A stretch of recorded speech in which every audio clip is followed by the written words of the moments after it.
इंधन टँकर चालकांचा संप दुसऱ्या दिवशी सुरूच. पेट्रोल पंपांवर वाहनांच्या रांगा. इंधन तुटवडा होण्यास सुरुवात. तर पेट्रोल डिझेल वेळेत पोहोचवण्यासाठी राज्य शासनाचे प्रयत्न.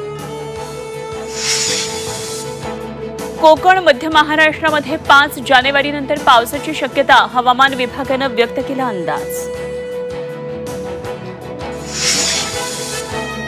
मराठा आरक्षणासंदर्भात आज राज्य सरकारची बैठक. समितीने घेतलेल्या निर्णयांचा घेणार आढावा. प्राणप्रतिष्ठा सोहळ्यासाठी म्हैसूरचे शिल्पकार अरुण योगीराज यांनी घडवलेल्या मूर्तीला मान. केंद्रीय मंत्री प्रल्हाद जोशींची माहिती. अयोध्या न्यास समितीचा अद्याप दुजोरा नाही.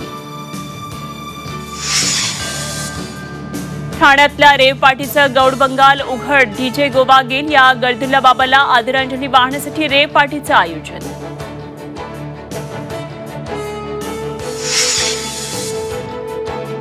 राज्यात कोरोनाचे 70 नवे रुग्ण. सक्रिय रुग्णांची सर्वाधिक संख्या ठाण्यामध्ये. JN.1 व्हेरियंटचे पुण्यामध्ये 15 रुग्ण.